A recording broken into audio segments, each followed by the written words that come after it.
Hello and welcome to SPMIS Academy. Today we will analyze important newspaper articles of 4th July 2022. Please note you can download the PDF version of today's newspaper analysis by clicking the link given in the comment section. You can also join our WhatsApp group through the link given in the description section for more study materials. This is the list of the topics that we will be covering from today's newspaper. The first article is about Financial Services Institution Bureau. And this topic is important from our syllabus GS paper 3 Indian economy point of view. So financial service institution bureau को समझने से पहले हमें पहले समझना होगा about bank board bureau. ये organisation इसको बनाया गया था in the year 2016. It is a 7 member body और इसके एक चेयरमैन है. उसके अलावा 7 member body and it has a chairman. और इसका काम क्या है ज़रा समझिए. इसका मुख्य काम है कि जितने भी भारत सरकार अपॉइंटमेंट करती है टॉप मोस्ट पोजीशंस के लिए इन पब्लिक सेक्टर बैंक्स या पब्लिक इंश्योरेंस कंपनी या पब्लिक सेक्टर अंडरटेकिंग्स या पीएसयूज में, उन टॉप मोस्ट अपॉइंटमेंट्स के लिए ये रिकमेंडेशंस देता है कि इन पर्टिकुलर इंसान को इस पोस्ट के लिए अपॉइंट कर दिया जाए. कैसे यूपीएससी रिकमेंडेशन देता है भारत सरकार को. भारत सरकार की जो डिपार्टमेंट है DOPT, department of personal and training, फिर वो रिक्रूटमेंट करती है, वो अपॉइंटमेंट करती है. ठीक वैसे ही तो यूपीएससी हमें अपॉइंट नहीं करती, हम यूपीएससी आप सबको बस वो रिकमेंड करती है. ठीक वैसे ही ये जो बॉडी है बैंक बोर्ड ब्यूरो, ये रिकमेंड करती थी भारत सरकार को अगर पब्लिक सेक्टर बैंक्स में टॉप मोस्ट एग्जीक्यूटिव की पोस्ट खाली हो जाए किसी भी पब्लिक सेक्टर बैंक में या पब्लिक इंश्योरेंस कंपनी में, तो उस पोस्ट में किस इंसान को अपॉइंट किया जाना चाहिए उसका रिकमेंडेशन बैंक बोर्ड ब्यूरो करता था. बैंक बोर्ड ब्यूरो के मौजूदा चेयरमैन थे भानु प्रताप शर्मा. मैं क्यों थे बोल रहा हूँ बार बार कि बैंक बोर्ड ब्यूरो ऐसा था, क्योंकि थोड़े टाइम में आपको पता चल जाएगा कि bank board bureau no longer exist. अगर बैंक बोर्ड ब्यूरो को देखा जाए कि कैसे इसको बनाया गया था तो आपको पता चलेगा कि in 2014 the government had constituted a committee जिसका नाम था the committee to review governance of boards of bank in India. इस कमेटी के चेयरमैन थे पीजे नायक साहब. और पीजे नायक साहब ने रिकमेंडेशन दिया था कि सरकार और जो पब्लिक सेक्टर बैंक्स हैं इनके बीच में एक आर्म लेंथ डिस्टेंस होना चाहिए, मतलब एक प्रोफेशनल डिस्टेंस होना चाहिए, ताकि पब्लिक सेक्टर बैंक जो हैं ऑटोनॉमी के साथ काम कर सकें. अदरवाइज सरकारें अलग अलग रिटायर्ड ब्यूरोक्रेट्स को पब्लिक सेक्टर बैंक्स का चीफ बना देती हैं, जिस कारण से पब्लिक सेक्टर बैंक जो है वो प्रोफेशनल या ऑटोनोमस तरीके से काम नहीं कर पाते. ये मेन रिकमेंडेशन था पीजे नायक कमेटी का. तो पीजे नायक कमेटी के इस रिकमेंडेशन के बाद कि बैंक्स और पब्लिक सेक्टर बैंक्स और सरकार के बीच में एक प्रोफेशनल डिस्टेंस बनाने के लिए फिर बैंक बोर्ड ब्यूरो बनाया गया. अब बैंक बोर्ड ब्यूरो रिकमेंड करेगा कि भाई इस इंसान को इस पोजीशन पे अपॉइंट किया जाए. तो देखिए कैसे पीजे नायक कमेटी के रिकमेंडेशन के बाद बैंक और सरकार के बीच में एक प्रोफेशनल डिस्टेंस या आर्म लेंथ डिस्टेंस क्रिएट हुआ, वो समझते हैं इस फिगर की मदद से.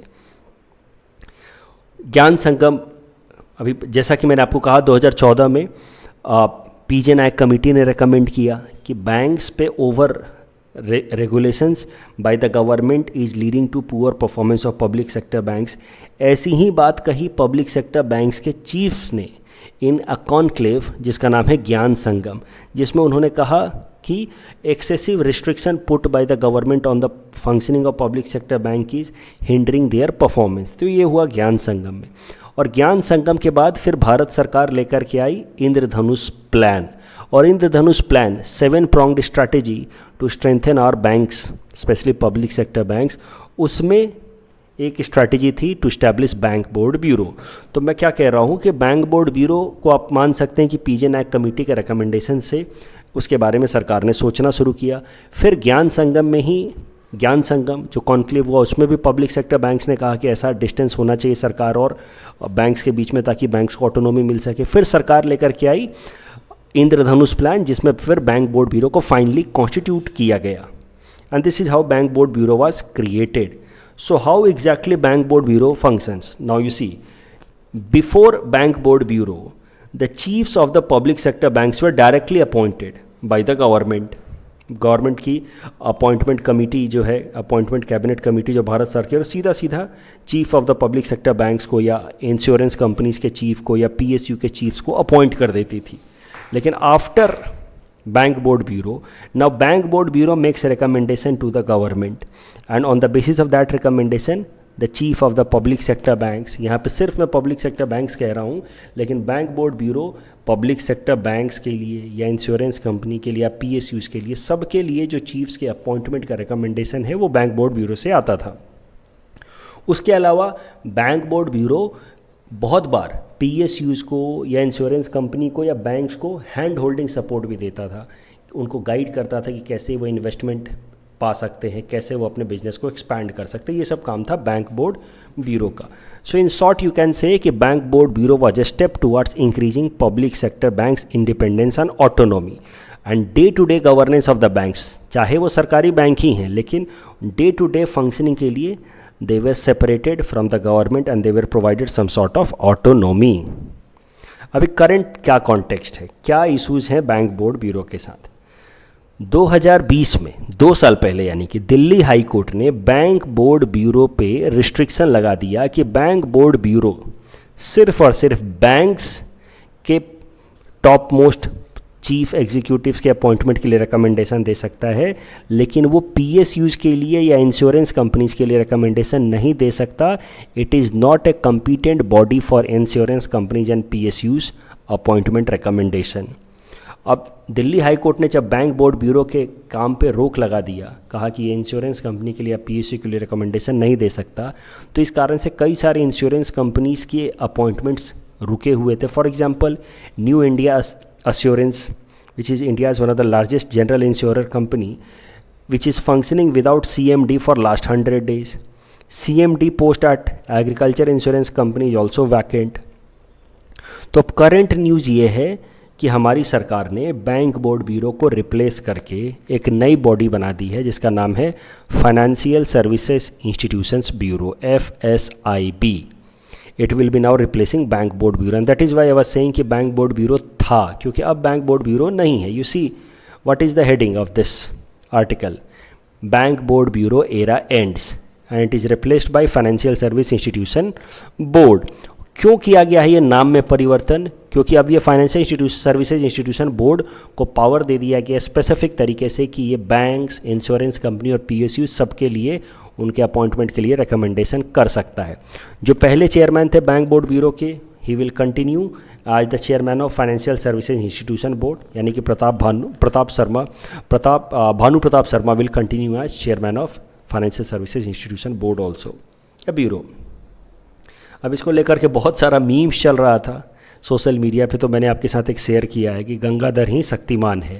तो भाई पहले बैंक बोर्ड ब्यूरो था, काम वही सब कर रहा था, अब खाली आपने नाम बदल करके कर दिया फाइनेंशियल सर्विस इंस्टीट्यूशन ब्यूरो, काम में कोई अंतर नहीं आया। तो जैसे गंगाधर ही शक्तिमान है वैसे ही बैंक बोर्ड ब्यूरो ही फाइनेंशियल सर्विस इंस्टीट्यूशन ब्यूरो है, खाली नाम में अंतर है। ओनली नेम है change but the power, functions and jurisdictions are same. Bank board bureau पे UPSC ने इसी साल जो 2022 के 5 जून को प्रीलिम्स हुआ था उस पर सवाल पूछा था इस तरीके का। अब तो बैंक बोर्ड ब्यूरो रहा नहीं, तो फाइनेंशियल सर्विस इंस्टीट्यूशन ब्यूरो पे इस तरह का सवाल फ्यूचर में UPSC या APSC पे आ सकता है। Please attempt this question and you can submit the answer in the comment section. The next article is about United Nations Ocean Conference 2022 and this topic is important from our syllabus GS paper 2 international forums point of view। तो United nation ने ocean conference कराया है 2022 का, और ocean conference का main goal है कि पूरे दुनिया भर के देशों के बीच में कोऑपरेशन डेवलप किया जाए in order to maintain the ocean ecosystem and marine system. तो ओशन के अंदर जो इकोसिस्टम है या मरीन जो हैबिटेट्स हैं उनको सस्टेन करना मेन गोल है यूनाइटेड नेशन ओशन कॉन्फ्रेंस का। और ये जो यूनाइटेड नेशन ओशन कॉन्फ्रेंस है 2022 की, इट हैज़ बीन को hosted by Kenya and Portugal governments. तो याद रखना प्रीलिम्स पर्सपेक्टिव से भारत के तरफ से India was represented in this conference by Minister of Earth Sciences. India has promised to provide science and innovation based solution for implementation of Goal 24 of SDG। ध्यान से समझना, जो सस्टेनेबल डेवलपमेंट गोल्स हैं उसका goal number 14 is directly objective of directly a goal for this United Nation Ocean Conference also। तो SDG goal number 14 है to protect life below water. So they are basically talking about marine ecosystem and habitats, oceanic ecosystem and habitat. तो ये जो ocean conference होती है, United nation ocean conference होती है, इसका मुख्य गोल होता है SDG गोल नंबर 14 को फुलफिल करना. भारत ने भी इसी डायरेक्शन में कुछ कमिटमेंट किया है कि हम लोग SDG के गोल नंबर 14 को फुलफिल करने की कोशिश करेंगे, and we will support the world countries in this direction. अब ये जो यूनाइटेड नेशन ओशन कॉन्फ्रेंस हुई है 2022 की, इसमें क्या क्या एजेंडा पे डिस्कशन किया गया वो भी ज़रा देखते हैं. The first agenda is to put moratorium on deep sea mining. तो जो डीप सी या सी बेड आप देख रहे हैं, यहाँ पे जो माइनिंग होती है to extract polymetallic nodules. Polymetallic nodules मतलब अलग अलग तरह के मेटल वाले नोड्यूल्स को एक्सट्रैक्ट करने के लिए डीप सी में माइनिंग होती है. यहाँ से अलग अलग तरह के मेटल्स एक साथ निकलते हैं, जैसे silver, gold, copper, manganese, cobalt, zinc. इन सब का इस्तेमाल हो रहा है आजकल इलेक्ट्रिक व्हीकल के बैटरीज बनाने में. तो यानी कि आजकल ये सब डिमांड में है. सी फ्लोर का एक्सट्रैक्शन करके जो पॉलीमेटालिक नोड्यूल्स मिलते हैं, वहाँ पे बहुत सारे रेयर अर्थ एलिमेंट्स भी मिलते हैं जो इलेक्ट्रिक व्हीकल्स के लिए काफ़ी ज़्यादा डिमांड में, उनके बैटरीज को बनाने के लिए काफ़ी ज़्यादा डिमांड में है. इस कारण से सी बेड एक्सट्रैक्शन आजकल बढ़ गया है. लेकिन उससे नुकसान क्या होता है कि सी बेड पे जो हैबिटेट्स होते हैं उनको ये पूरी तरह से डिस्ट्रॉय कर देता है इरिवर्सिबल तरीके से. इसलिए इस UN ओशन कॉन्फ्रेंस 2022 में इस पर चर्चा की जा रही है कि now the world countries should together put a moratorium on such deep sea mining. उसके अलावा there will be focus on carbon sequestration by the ocean. देखिए ओशन कैसा है कि बहुत सारा कार्बन जो है वो एब्जॉर्ब कर सकता है because of the marine plants that it sustains. For example mangroves and all.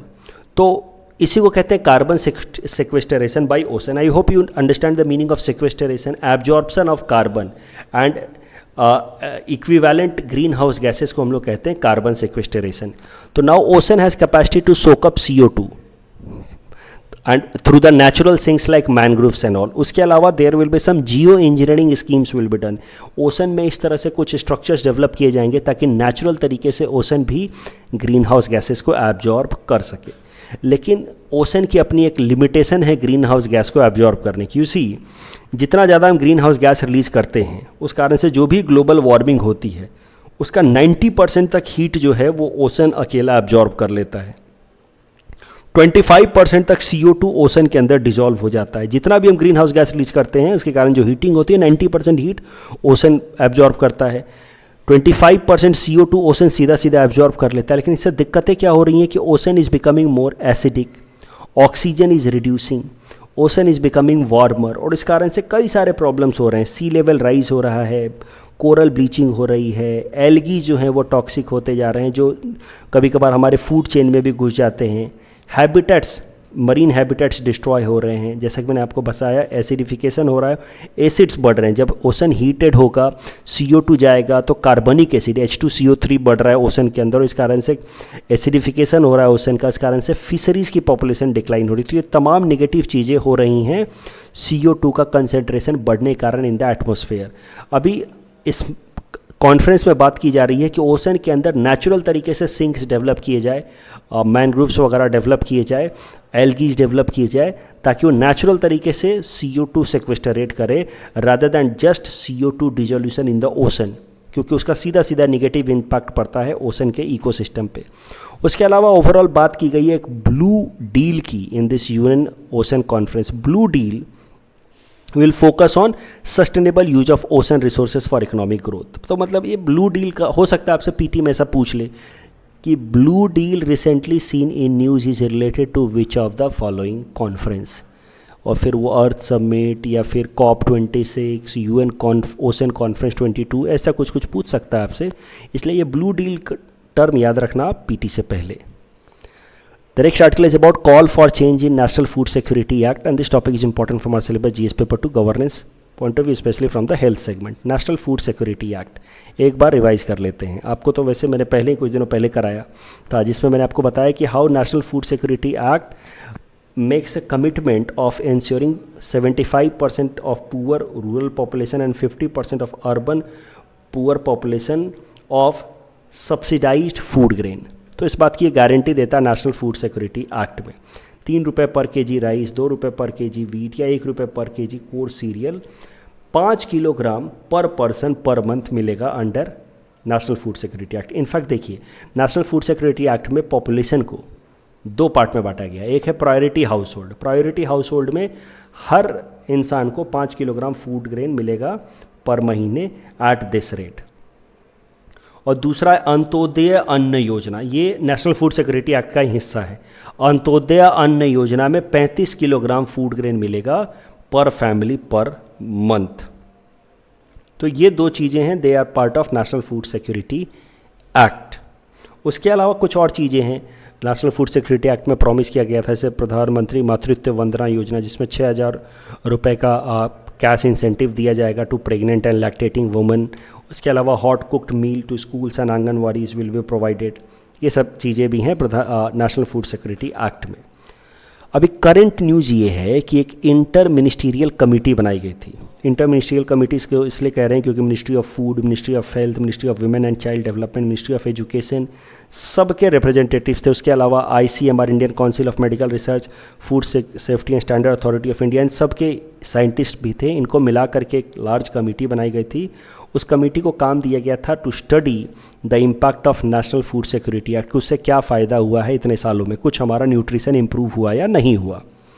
और इस कमेटी ने रेकमेंड किया है, इस कमेटी ने अपना अब रिपोर्ट पब्लिश किया है जिसको सरकार अब स्टडी कर रही है। उसके हिसाब से न्यूट्रिशन लेवल में कुछ खास इम्प्रूवमेंट नहीं हो रहा है हमारे देश में। न्यूट्रिशन का जो lack of nutrition is a silent crisis in our country and COVID-19 pandemic has aggravated this silent crisis of under nutrition और malnutrition in our country and this is very much evident from the national family health survey data number 5 कि nutrition level national food security act के बावजूद भी उठा नहीं है, improve नहीं हुआ है। That could be clear from the data of national family health survey number 5। तो national family health survey number 4 को 5 से आप कंपेयर कीजिए तो आपको पता चलेगा कि एनीमिया में एनेमिक पॉपुलेशन बढ़ चुकी है हमारे देश में, 58% से बढ़ करके 67% हो गया, यानी कि शरीर में आयरन की कमी होना। स्टंटिंग पॉपुलेशन में थोड़ी सी मार्जिनल कमी आई है बच्चों के अंदर स्टंटिंग में। Stunting means low height for age, उसमें मार्जिनल कमी आई है, 38% से 35% आई, यानी कि उम्र के हिसाब से हाइट कम होना। स्टंटिंग में थोड़ी सी कमी आई है। वेस्टिंग में भी हल्की सी कमी आई है। You see wasting simply means low weight for height. Severely wasted में तो थोड़ा सा इंक्रीमेंट ही हुआ है, 7.5 से 7.7%। तो ये तमाम प्रॉब्लम्स हैं और आप देख सकते हैं कि national family health survey number 4 यानी कि 2014-15 में और national family health survey number 5 मतलब 2020-21 में कोई खास अंतर नहीं आया है हेल्थ और न्यूट्रिशन को लेकर के। बच्चों के अंदर खासकर बात की जाए तो न्यूट्रिशन का लेवल ख़राब ही हुआ है, कुछ इम्प्रूव नहीं हुआ है। यहाँ पे अलग अलग फील्ड में हमारा परफॉर्मेंस देखा जाए तो चाइल्ड स्टंटिंग में थोड़ा बहुत इम्प्रूवमेंट है, एनीमिया में कोई प्रोग्रेस नहीं है, लो बर्थ वेट पे कोई प्रोग्रेस नहीं है। तो बहुत सारे फैक्टर्स पे हमारा न्यूट्रिशन लेवल जो है या तो स्टैग्नेटेड है या डिक्लाइन कर रहा है, मतलब नेशनल फूड सिक्योरिटी एक्ट से कुछ खास फ़ायदा न्यूट्रिशन लेवल पे आया नहीं है। और इसी कारण से इस कमेटी ने कुछ रिकमेंडेशंस दिए हैं to change national food security act का जो स्ट्रक्चर उसको बदलने की बात की गई है कुछ। तो क्या सजेशन दिया गया है? देखो, इस कमेटी ने कहा है कि जो ग्रेन्स प्रोवाइड किए जा रहे हैं, राइस, वीट या कोर्स सीरियल, इससे कैसा है कि हमें हमारी भूख तो मिट रही है, लोगों की भूख तो मिट रही है, लेकिन उनको एसेंशियल न्यूट्रिएंट्स नहीं मिल रहे हैं। एसेंशियल माइक्रो न्यूट्रिएंट्स जैसे कि जिंक, कैल्शियम, आयरन, जो इम्पॉर्टेंट है हमारे बॉडी के अंदर के न्यूट्रिशन का ध्यान रखने के लिए, इनके एब्सेंस में, in the absence of such micro nutrients we may face under nutrition और हिडन हंगर। और इसी कारण से इस कमेटी ने चेंज कुछ सजेस्ट किया। फॉर एग्जांपल द शेड्यूल 2, जैसे नेशनल फूड सिक्योरिटी एक्ट के 2 पार्ट हैं। पहला पार्ट है जिसमें ये बात कही गई है कि ₹3 पर किलोग्राम, ₹2 पर किलोग्राम और ₹1 पर किलोग्राम सब्सिडाइज रेट पे फूड ग्रेन प्रोवाइड करना। ये तो शेड्यूल 1 का हिस्सा है। Schedule 2 national food security act का ये कहता है कि there has to be a nutritional standard for government food safety programs like PM पोषण स्कीम या इंटीग्रेटेड चाइल्ड सर्विसेज स्कीम। तो अलग अलग, यही नेशनल फूड सिक्योरिटी एक्ट में अलग अलग जो फूड रिलेटेड स्कीम्स चल रहे हैं भारत सरकार के, उसमें क्या स्टैंडर्ड होना चाहिए न्यूट्रिशनल स्टैंडर्ड, वो प्रपोज किया है नेशनल फूड सिक्योरिटी एक्ट ने। और न्यूट्रिशनल स्टैंडर्ड में उन्होंने बात की है only in the terms of calories and protein, but they have neglected micronutrients. तो इसमें बदलाव करने की बात की जा रही है। इसमें बदलाव करने का रिकमेंडेशन दिया है इस इंटर मिनिस्ट्रियल कमेटी ने कि सर अभी तक जो नेशनल फूड सिक्योरिटी एक्ट का जो शेड्यूल 2 था, जिसमें भारत सरकार द्वारा चलाई गई कई सारी जो स्कीम्स हैं, उसमें क्या कैलोरी लेवल इंटेक होना चाहिए, क्या प्रोटीन इंटेक होना चाहिए, बस उसका रिकमेंडेशन है, लेकिन माइक्रो न्यूट्रिएंट्स का रिकमेंडेशन नहीं है। हमें उसको भी टारगेट को पूरा करना होगा, तभी जाकर के जो हिडन हंगर का प्रॉब्लम है या अंडर न्यूट्रिशन का प्रॉब्लम है वो एड्रेस हो पाएगा। तो it's important not just to counter hunger, but we have to counter या conquer hidden hunger also. Hidden hunger is the form of under nutrition that occurs when intake and absorption of vitamins and minerals are too low to sustain good health and development. देखो, under nutrition या hidden hunger से बहुत सारे problems हो सकते हैं। It leads to a vicious cycle. अगर health खराब होगी हमारी, अंडर न्यूट्रिशन होगा, तो इससे क्या होगा? Low attendance at school, cognitive level या दिमाग की बुद्धि की बौद्धिक शक्ति खराब होगी तो लो स्कूल परफॉर्मेंस, लो वर्क आउटपुट। लो वर्क आउटपुट होगा तो poor returns on investment in education. Education में खर्चा करके भी उतनी बेहतर कमाई नहीं हो पाएगी, अच्छी नौकरी नहीं लगेगी। वर्क आउटपुट खराब होगा तो उससे पॉवर्टी होगी, पॉवर्टी से और लो प्रोडक्टिविटी, लो इनकम के कारण low food consumption, that will again lead to malnutrition. Malnutrition will lead to poor sanitary और पुअर इनकम के कारण, लो इनकम के कारण poor sanitary and environmental conditions होंगे। तो मतलब it will lead to a vicious cycle. अगर माल nutrition के प्रॉब्लम को हमने एड्रेस नहीं किया, undernutrition, malnutrition, undernutrition, hidden hunger के प्रॉब्लम को हमने एड्रेस नहीं किया, तो it will lead to problems at multiple levels. The next article is about varroa mites. This topic is important for our syllabus GS paper 3 environment point of view. देखो, ये news है Australia से। Australia के अंदर जो वहाँ के हनी बीज हैं, उनको एक अलग तरह की बीमारी हो रही है। ये बीमारी अलग अलग देशों में, दुनिया भर में अलग अलग जगहों पे हो चुकी है हनी बीज को। ऐसा नहीं कि ऑस्ट्रेलिया स्पेसिफिक है, लेकिन अभी ये बीमारी पर्टिकुलरली ऑस्ट्रेलिया में फैल रहा है, जो पहले ऑस्ट्रेलिया में नहीं था। हनी बीज के ऊपर एक तरह का पैरासाइट फैल रहा है जिसका नाम है वायरोआ माइट्स। ये पैरासाइट जो है हनी बीज को धीरे धीरे उनके ब्लड को सक करके उनको कमज़ोर कर देता है, बीमार कर देता है और मार देता है। तो हनी बी, ये ऑस्ट्रेलिया क्या कर रहा है, ऑस्ट्रेलियन सरकार कोशिश कर रही है ये जो वायरोआ माइट्स हैं इसके स्प्रेड को रोकने के लिए। उस चक्कर में उन्होंने कई सारे हनी बीज को मार भी दिया है। दे हैव एक्सटर्मिनेटेड, क्योंकि एक हनी बी से दूसरे हनी बी में ये वायरोआ माइट फैल रहा है। So this is how Australian government is trying its best to stop the spread of this varroa mite, either by exterminating millions of honeybees। तो लाखों honeybees को अभी तक मार दिया उन्होंने इस पैरासाइटिक प्लेग को फैलने से रोकने के लिए। ये वायरोआ माइट कैसा है, जैसा कि आप इस इमेज में देख सकते हैं, हनी बीज के शरीर के ऊपर ऐसे चिपक जाता है। एक्सटर्नल पैरासाइटिक माइट है, स्किन पे, बॉडी पे चिपक जाता है, और इसके कारण जो बीमारी होती है हनी बीज को, उसको हम लोग कहते हैं वायरोसिस। इसकी वायरोआ माइट का कैसा है कि it can reproduce only in A honey bee colony. इस कारण से हनी बीज पे इसका अटैक होने का चांसेस ज़्यादा रहता है। जैसे it attaches to the body of the bee and weakens the bee by sucking it. अभी बीज की पॉपुलेशन कम हो जाए, हनी बीज की पॉपुलेशन कम हो जाए, तो उसका क्या इम्पैक्ट पड़ सकता है हमारे जीवन पे, वो भी समझिए। देखिए, हनी तो नहीं मिलेगा, वो तो एक अलग बात है। हनी बी की पॉपुलेशन कम होगी तो हनी नहीं मिलेगा, लेकिन it is not just related to honey. Honey bees are providing one of the most important ecological services, और वो इकोलॉजिकल सर्विसेज है ऑफ पॉलिनेशन। और बिना पॉलिनेशन के फ्रूट या फ्लावर्स हमें मिलेंगे नहीं।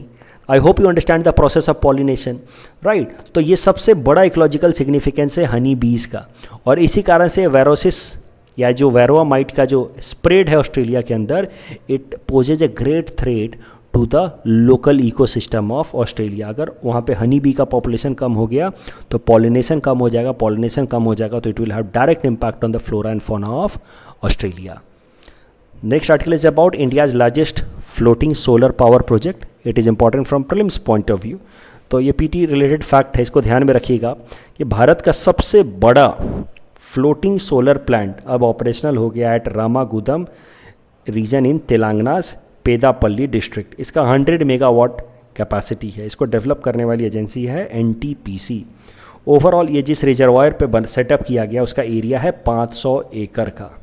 इस तरीके से फ्लोट कर रहा है एक रिजर्वायर, 500 एकड़ के रिजर्वायर पे ये फ्लोट कर रहा है। तो इससे रिलेटेड आपसे प्रीलिम्स में इस तरह का सवाल पूछा जा सकता है। Please attempt this question and you can submit the answer in the comment section. कल जो हमने आपको प्रैक्टिस क्वेश्चन दिया था उसका आंसर देख लेते हैं। तो रिटेल इन्वेस्टर्स को मैंने आपको बताया था कि इसके लिए अब रिटेल इन्वेस्टर्स भी इन्वेस्ट कर सकते हैं in the treasury bill and Indian debt bond. दूसरा स्टेटमेंट को लेकर के हिंट्स भी मैंने दिया था कि ये भी स्टेटमेंट सही है, लेकिन CDSL is not promoted by RBI, it is registered with SEBI and that is the third statement is wrong and correct answer will be option B। Assam millet mission को लेकर के बाकी सारे स्टेटमेंट सही हैं, बट ये तीसरा स्टेटमेंट गलत है। फॉर्डर प्रोडक्शन इसका गोल नहीं है, so the correct answer will be option C। That's all from our side for today, thanks for watching.